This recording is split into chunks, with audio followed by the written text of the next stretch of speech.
What do you think kalau WHV buat Indo diganti jadi ballot system? Buat gua, ballot system ini jauh lebih baik. Gimana POV lu tentang mantan Menteri Pendidikan Pak Nadiem Makarim? Aduh, bro. Still believe with Indonesian government after all shit that happened? Ya, gimana ya? Ini selalu terjadi sih. Ganti pemimpin terjadi lagi, ganti pemimpin terjadi lagi, karena balik lagi ya kita semua so pinter itu. Gue udah bahas tadi di awal, so pinter kita semua tuh nggak mau nurut sama yang emang bener-bener ngerti. Yang ngerti beda pendapat nggak apa-apa, tapi ya lu look upnya kayak ngerti gitu, jangan so pinter sendiri. Akhirnya kita dapat pemimpin yang nggak cocok terus. Soal generasi ya, wah kita masih jauh banget pak. Mungkin kalau emang bener-bener pengen perubahan maksimal 50 tahun lagi kali. Bang, tolong cerita gimana cara sesuaiin jam kerja sama jam olahraga hariannya. Oke. Waduh, kayaknya akan ada dua part nih. Kerjaan gue sekarang itu sama sekali tidak berat, santai banget kerjaan gue. Jadi gue bisa banget selesai kerja langsung olahraga. Tapi intinya gini, lu kan punya 24 jam dalam sehari. Sebenarnya nyempilin olahraga tuh gak sulit. Taruhlah lu buat tidur, makan, dan lain-lain tuh 10 jam. Buat kerja, istirahat, dan lain-lain 10 jam juga. Berarti kan lu punya sisa 4 jam. Ya itu lo olah aja 4 jam itu, mau lo bikin apa gitu. Olahraga 30 menit udah oke banget, masih ada 3,5 jam. Itu sih kalau rutin gue, itu biasanya pulang kerja sih olahraga. Ya kadang-kadang sebelum kerja sih. Gue tuh lagi berusaha banget konsisten 1 minggu 5 sampai 6 hari olahraga. Jadi cuma ada 1 hari yang gue nggak olahraga. Ya gue sebenarnya bukan hal baru buat gue, cuma biasanya tuh gue 3 bulan 4 bulan nanti berhenti, sebulan 2 bulan, lanjut lagi nanti sebulan kayak gitu, berhenti 2 bulan, lanjut lagi 2 bulan kayak gitu, berhenti sebulan gitu. Jadi nggak pernah benar-benar konsisten gitu for paling nggak setahun full gitu, belum pernah. Nah gue pengen coba lah. Oke, next, one crucial mistake to avoid when doing working holiday visa. Crucial mistake-nya adalah merasa semuanya bisa apa-apa sendiri dan tidak punya plan B. Itu sih. Manfaatin semua grup, aktif nanya, dan ya jangan cuma oke, gue nyemplung ke sini jeder, begitu semua tidak berjalan dengan lancar, nggak punya plan B, bingung. Itu crucial mistake-nya menurut gue itu sih. Next, pas di Victoria pernah kota apa aja bang? Melbourne obviously. Gue pernah kerja di kota namanya Stratmerton, itu di atasnya Shepparton. Itu pas gue di peternakan. Terus gue pindah ke peternakan lain di Katji, namanya Katji, itu dekat Warrnambool. Warrnambool adalah tempat sekarang gue kerja. Dan kota-kota kecil lainnya. Tapi ya yang bisa di highlight di perjalanan gue di Australia adalah kota-kota yang tadi gue sebutkan. Next, bang, please spilling pembelian kemeja fitbox yang lo pakai dong, atau yang lo rekomen. Beberapa gue beli di Indo dari Shopee, beberapa gue juga dapet dari online shop di Australia namanya Temu. Online shop ini itu dia ngasih gue barang-barang gratis yang bisa gue pilih, dan ya dari situ gue dapetnya. Gitu sih. Ya tapi beberapa dari Shopee, banyak kok di Shopee. Tulis aja kemeja boxy. Dan soal style, kalau kalian notice style gue lumayan ganti, apalagi buat yang ikutin gue lama ya. Gue harus jujur bilang bahwa ini semua karena orang spesial yang ada di hidup gue, yaitu Hanum. Jadi secara style gue tuh sebenarnya mentok di 2017-2018. Artinya kalau gue disuruh nyetel, ya itu akan keren, tapi di 2018 udah nggak keren di 2025 atau 2026 atau 2000. Ya 2000 berapa lah kalian nonton video ini. Tapi begitu gue ketemu Hanum, dia coba rekomendasiin gue, dan gue ya orangnya gue cukup open minded ya. Ya kalau menurut gue bagus, ya gue suka gitu, dan ya menurut gue bagus. Kira ya style gue jadi ganti gitu, dan gue masih banyak banget nanya ke dia, minta advice dari dia dan sebagainya. Jadi beliau berperan penting kayak sekarang nih. Coba ini kaos kaki merah. Gue nggak ngerti style sekarang ya, menurut gue kenapa harus ada kaos kaki merah. Iya kan, tapi ya itu dia, gue nggak bisa mengandalkan yang keren di kepala gue tuh, itu bukan yang keren saat ini. So I gotta rely on people yang lebih ngerti kalau mau stylish. Seperti itu kira-kira jawabannya. Next, untuk di Australia gimana cara cari tempat tinggal khususnya yang baru WHV dan gak ada T? Apa nih? Gak ada T, ini bisa T, bisa dan gak ada tempat kali ya. Ya gue ini udah bilang berkali-kali, singkat aja. Pertama, manfaatin grup, tanya kalian mau ke kota mana, cari search di grup kota itu, pasti udah ada orang yang tinggal di kota itu, orang Indonesia.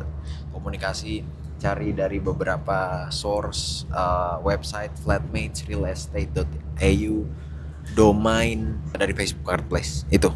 Next. Saran waktu yang tepat pulang ke Indo pas kapan, Bang Viano? Kalau buat gue ya yang tinggal di Melbourne, pulang ke Indo, ini tentunya setelah lu hitung-hitung ya soal financial dan sebagainya, dan jangan sampai miss. Harus perhitungkan dengan baik. Menurut gue yang paling tepat pulang ke Indo itu adalah pada saat winter, karena winter di sini anjing banget, dinginnya dingin banget, gue benci banget. Kayak gue kemarin pulang tuh sebulan 2 bulan, itu pas winter, jadi gue skip sebulan 2 bulan winter di sini. Ya lumayan lah, nggak ngerasain full winter selama 4 bulan. Apalagi di Melbourne tuh winter tuh kayak panjang gitu, lebih panjang waktunya. Itu sih. Next, gimana menurut abang kerja WHV tapi bahasa Inggris yang kurang, IELTS 4,5? Lagi-lagi gue udah pernah sampein ini, banyak banget di sini yang bahasa Inggrisnya kurang banget, dari negara-negara China misalnya, Taiwan, Vietnam, wah parah banget bahasa Inggrisnya. Tapi mereka tetap dapat kerjaan aja. Ya saran gue hindari kerjaan hospitality sih, yang melayani gitu-gitu, karena biasanya butuh bahasa Inggris. Ya carilah kerjaan-kerjaan fisik. Biasanya di regional sih mereka terima-terima aja. Yang penting lo punya niat kerja, mampu bekerja, fisik lo oke, ya lo akan bisa kerja di tempat itu. Next. Share bang, strength training biar bisa ikut HM, anjay, half marathon. Ini lagi-lagi lari ya. Gue selalu minta plan dari AI. Gue tuh lari tuh progres gue cepet karena gue curang ya. Curang dalam tanda kutip, bukan benar-benar curang, tapi gue itu udah mulai olahraga ya dari rutin ya gitu. Rutin walaupun bolong-bolong, tapi sering olahraga dari itu setelah gue tes Apol itu, atau sebelum gue tes Apol itu. Yang mana itu kan umur berapa tuh? 17 kali. Dan gue bener-bener umur 22, 23 tuh ada tuh yang bener-bener wah gue mau jadi atlet hybrid lah gitu. Lari iya, olahraga iya gitu. Walaupun waktu itu gak ada ya 5K, 10K gitu, gak ada. Gue lari ya lari aja, belum diukur lah waktu itu. Nah begitu gue mau lari ini, ngikutin yang lain nih, karena gue orangnya lumayan kompetitif in a positive way, ya gue pengen ngalahin nih orang-orang yang lari-lari ini gitu. Akhirnya gue mulai latihan lari dan bisa cepat progresnya, karena ya itu tadi, gue udah olahraga endurance, gue latih dari lama. Jadi training gue itu ya bisa jadi nggak cocok sama orang-orang yang baru memulai gitu. Kalau dihubungkan dengan strength training, gue nggak terlalu mikir sih. Olahraga tuh gue nggak terlalu mikir, oh ini buat otot ini nggak terlalu mikir gue olahraga aja udah. Kebanyakan gue ngelakuin tuh push up, sit up, pull up, mungkin ada dumbbell sedikit, udah gue ulang aja itu terus. Push up, sit up, pull up, dumbbell, push up, sit up, pull up, dumbbell, gue ulang aja pasti. Yang sekarang ketambahan lari sama lari. Emang sih ada periode waktu bosen ya, sekarang udah banyak aplikasi. Gue download aplikasi namanya Hevy, HEVY. Itu ya di situ bisa dikasih program dan kasih tahu juga caranya gimana gitu. Jadi gue melihat itu tuh kayak challenge aja gitu. Oh bisa nggak ya gue kayak gini? Nah mulai itu kenal lebih menggunakan alat-alat gym. Ya itu sih. Jadi nggak ada latihan khusus. Ya paling gue nanya AI sih kalau mau menu latihan. Dan gue biasanya latihan itu 2-3 minggu sebelum race. Baru gue mulai latihan. Kayak gue kemarin habis lari 5K, apa latihan apa gue nggak ada, ya lari-lari aja udah biasa gitu. Nggak ada latihan. Gue mau maraton nih, harusnya jadi ya Oktober nanti, harusnya ya, nggak tahu gue sih apa latihan gue. Nggak ada, nanti paling sebulan sebelum maraton baru gue mulai latihan. Ya tidak untuk ditiru kalau emang baru mau mulai lari atau tidak biasa olahraga. Next, pacar orang Aussie. Maksudnya dia punya pacar orang Aussie, apa urus visanya bakal gampang kalau hanya dengan data, uang, undangan pasangan? Harusnya sih kalau orang Aussie cenderung lebih mudah ya. Gua mengundang pasangan gua, pacar gua untuk datang ke sini. Kemarin sih dia gampang-gampang aja ya pakai visa turis, karena gua cantumkan semua identitas gua. Gua kasih bank statement gua juga, slip gaji gua, semuanya gua provide lah. Itu undangan juga gitu. Jadi ya kasarannya gue menjadi penjamin lah gitu, bahwa dia nggak akan melanggar atau breach visa condition. Ya jadi kalau orang Aussie harusnya sih lebih mudah ya. About your running career, tadi gue udah bahas ya sedikit banyak. Kedepannya gimana? Nggak tahu sih, gue go with the flow aja. Kalau emang masih hype, ya gue makanya masih akan tetap lari. Kalau hype-nya hilang, males. Karena balik lagi gue nggak suka sebenarnya lari asli. Gue cuma kompetitif doang. Gue lebih suka main bola, seru ngegolin gitu. Jelas gitu, ada objektifnya, dang gol, poin, ada poin yang dikejar gitu. Anyway, next. Waktu pergi ke sana nekat aja dulu atau emang udah ada kerjaan di sana, Bang? Gua nekat sih, nggak benar-benar nekat. Artinya gue banyak juga yang gue cari, gue banyak riset, banyak nanya teman gue. Tapi soal kerjaan, gue cari di Indo nggak dapet. Akhirnya gue mulai cari-cari pas di sini. Tapi ada kesalahan-kesalahan gue waktu itu, gue ya merasa bisa. Untungnya pada akhirnya bisa ya. Gue pede dengan bahasa Inggris gue dan sebagainya. Gue merasa bisa lah cari kerjaan sendiri gitu. Untung kurang dari seminggu gue udah dapet. Tapi kalau misalnya gue persiapkan dan gue lebih mau nanya teman-teman gue yang di Aussie, mungkin gue dari hari pertama udah langsung dapet kerja gitu. Gue nggak buang 6 hari buat go here and there, masih cari-cari dan sebagainya itu. Tapi ya persiapan tuh penting banget. Gue tuh research banyak soal TFN, soal ABN, gue research sendiri. Dan sekarang kalian itu udah di provide konten kreator yang udah nggak kehitung jumlahnya soal luar negeri gitu, nggak cuma Aussie, soal Jepang, soal Jerman, tinggal cari informasinya dari situ. Termasuk YouTube gue dulu banyak bahas soal itu juga. Next, ngambil jurusan apa dan ngambil jurusan dan kampus apa di AS. AS itu Australian Awards Scholarship. Jadi gue lagi coba untuk ambil beasiswa, nggak tahu keterima apa enggak, pengumuman nanti bulan Agustus. Dan jurusan yang gue ambil adalah Public Policy, kebijakan publik. Untuk kampus apa? Ada 2 kampus yang gue pilih. Yang pertama Melbourne University, yang kedua RMIT. Itu sih, ini di sebelah gue lagi ada orang yang kurang waras nih. Gue buat video jadi agak-agak males nih. Next, kira-kira WHP tahun ini bakal banyak drama lagi nggak, Bang? Ya tergantung sih. Kalau sistemnya sama yang lama, gue cukup yakin akan banyak drama lagi. Karena dari tahun ke tahun sebenarnya dramanya selalu ada. Mirip-mirip juga sebenarnya, cuma ya pendaftarnya lebih banyak, jadi bunyinya lebih nyaring itu sih. Lebih banyak yang konten dan sebagainya. Jadi kesannya kayak yang tahun ini tuh drama banget gitu, padahal dari tahun ke tahun tuh emang udah drama juga. Next, Bang kok bisa sampai Melbourne naik pesawat? Kalau naik getek nggak nyampe saya. Tenggelam di samudra apa sih? Kalau mungkin maksudnya gimana caranya gue ke Aussie, ya dengan working holiday visa. Seperti banyak pertanyaan tadi soal WHP, gue juga pakai working holiday visa dan ini sudah tahun ketiga gue. Next, anjir sorry banget, gue lupa baca nama-namanya dari tadi. Maaf ya. Yang gue nggak bacain maaf ya, ada di situ tuh, ada di tulisannya tuh. Harga sekali potong rambut di sana berapaan? Jadi kepikiran habis potong soalnya. Ya di sini harganya rata-rata 30 sampai 40. Kalau yang bagus banget tuh 50. Kalau 30 40 tuh levelnya kayak level apa ya? Ya level potong rambut 30.000 40.000 kali ya di Indo. Ada yang lebih murah lagi, biasanya orang-orang Indo gitu ya, provide jasa potong rambut bisa 20 sampai 25 dolar. Silakan kalian rupiahin sendiri. Next, saran dan tips WHP for beginner. Tadi kayaknya gue udah bahas banyak banget. Persiapan penting banget. Sebenarnya yang paling penting tuh daripada mikirin, kan gue suka dapat pertanyaan kota pertama. Yang paling penting tuh dapat kerjaannya sih udah. Lo bisa kerja di situ sebulan, bisa nabung, ya lo akan lebih punya banyak opsi karena di tempat kerjaan itu lo akan ketemu orang. Lo bisa cari informasi dari situ, lo bisa mutusin mau pindah apa enggak dengan modal yang udah ada. Itu sih. Dan banyak cari tahu. Jangan males, ambil buku, catet, lihat konten apa, catet. Planning habis WHV apa, Bang? Wah menarik nih, tadi gue udah bahas soal beasiswa, gue akan tunggu pengumuman itu. Di luar itu gue mungkin akan tetap konten. Gue kepikiran juga buat bangun bisnisnya mungkin berupa les bahasa Inggris. Karena ya gue kan buat konten itu juga beberapa, kelihatannya sih banyak yang tertarik.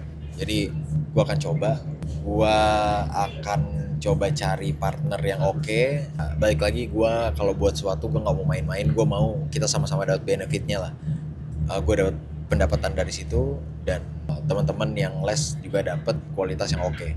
Ya di situ gue nanti I'll try to figure things out, tapi gue masih tetap pengen kasih program-program bahasa Inggris gratis sih. Gue nanti akan rumuskan lah, mudah-mudahan mudah-mudahan gue ketemu partner yang tepat, karena potensi gue as a content creator, sosmed gue, market gue itu lumayan besar, tapi gue nggak tahu cara ngolahnya dengan baik tuh gimana. Gue cuma punya marketnya doang, tapi gue nggak punya produknya. Gue nggak untung gitu. Selama ini gue selalu berpikir, oke, gue mau jadi content creator biar jadi plan B juga kan. I mean, ketika gue bingung mau ngapain, gue nggak start dari awal, gue bisa bangun bisnis dengan market yang udah ada. Gue kasih analogi tuh, gue ibarat bangun kendaraan yang bagus, sebagus mungkin, tapi gue lupa belajar cara mengendarai kendaraan itu. Itu artinya gue sekarang sudah punya fasilitas mewah dalam tanda kutip sebagai content creator. Gue punya atensi, tapi itu percuma kalau gue nggak belajar mengelola. Lagi-lagi mudah-mudahan gue ketemu orang yang tepat ya bisa ngelola ini. Gue mungkin akan banyak reach out teman-teman influencer untuk ya diskusi banyak. Itu sih. Next, IELTS bang, apa nih maksudnya nih IELTS bang? Apa tips IELTS kah atau apa nih? Mungkin tips IELTS kali ya. Tergantung sih level bahasa Inggris kalian di mana. Kalau masih basic ya banyakin nonton pakai bahasa Inggris, lakukan aktivitas yang kalian suka dengan bahasa Inggris. Kalau aduh anjing berisik lagi nih orang di sebelah nih. Ya buat tesnya gue coba mau kasih perspektif. Coba cari tahu soal PTI lagi, anjir nggak konsen nih gue gara-gara orang sebelah. PTE banyak yang kasih testimoni lebih mudah gitu. Coba cari tahu soal itu. Next, pas pertama kali kausi keluarga pada khawatir nggak bang? Aduh bagus banget ini topiknya, banyak yang mau gue bahas. Mudah-mudahan suara gue kedengeran ya. Gue punya privilege dalam konteks keluarga gue membebaskan gue untuk misalnya mau keluar negeri selama itu tujuannya untuk membuat gue bertumbuh. Gue pun kalau punya anak, gue lebih baik anak gue keluar negeri dan gue tahu dia punya potensi sukses di luar daripada dia ada di samping gue, walaupun dengan resiko gue sakit. Misalnya anak gue lagi di luar, saya pindah dulu, saya terpaksa harus pindah karena terlalu berisik. Oke, kita lanjut ya.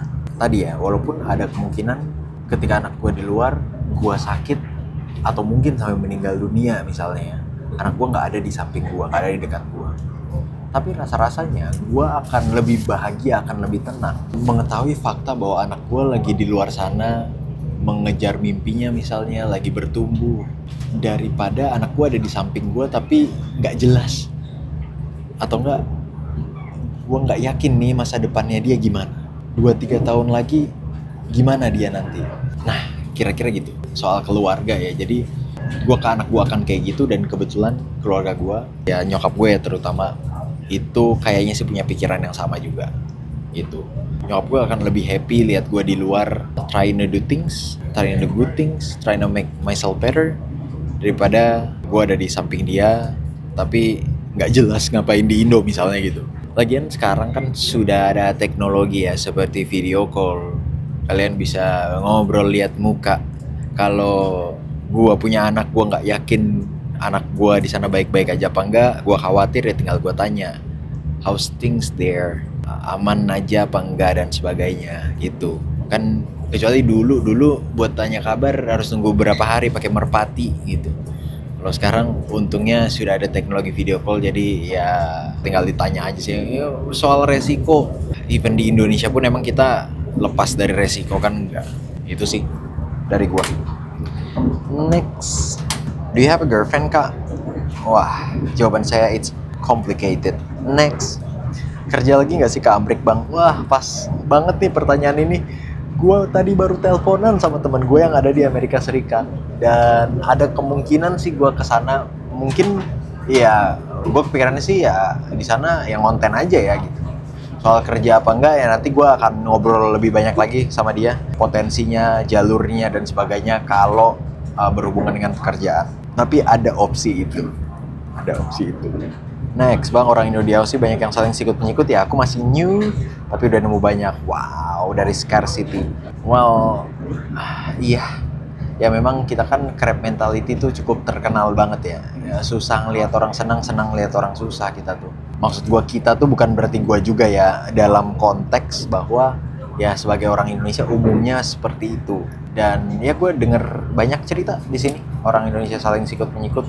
Tapi gue mau bilang juga banyak orang Indonesia di sini yang baik, yang mau saling support. Gue juga ketemu banyak orang yang kayak gitu. Gue harap teman-teman dipertemukan sama orang-orang yang kayak gini. Itu sih. Kita harus ya bijak-bijak lah berteman. Kadang tuh budaya gosip kita tuh yang jadi bumerang, artinya kayak pengen banget gitu ngomongin orang yang jelek-jelek. Kalau nggak ada yang jelek ya pokoknya dicari harus ada yang jelek gitu. Gua beberapa waktu lalu ada yang ngomongin gua kok gitu, dan gua kayak gue cuma geleng-geleng aja, gue kayak apaan sih gitu, karena gua saking nggak peduli ya udah gue lupain gitu. Buat gua ya terserah lu lah mau ngomong apa gitu.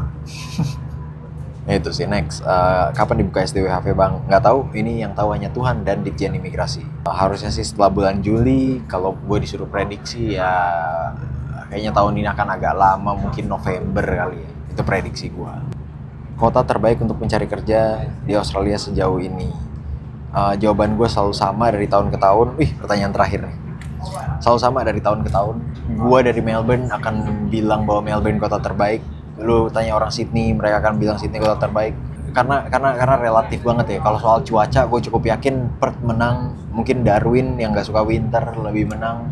Gue sih cukup nyaman di Melbourne sih, karena ya, itu yang perspektif yang bisa gue kasih. Gini.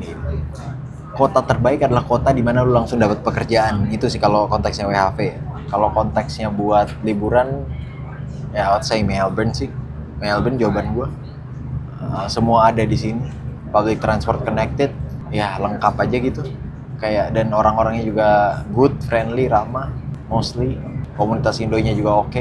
Kalau lagi-lagi ya kalau konteks WHP kayak gue menurut gue bahasa Inggris gue tidak buruk. Cukup mudah gue dapat pekerjaan di city, misalnya hospitality dan lain-lain. Itulah kenapa gue langsung bisa kerja di bar.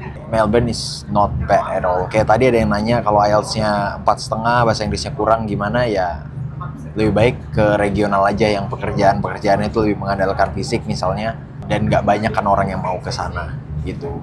Dibandingkan di kota saingannya lebih banyak. Itu aja sih kira-kira. Ya mudah-mudahan banyak bantu teman-teman. Kalau ada masukan komen di bawah atau pengen dibikin video kayak gini lagi silahkan komen di bawah. Hope you guys enjoy it. See you next video. Bye.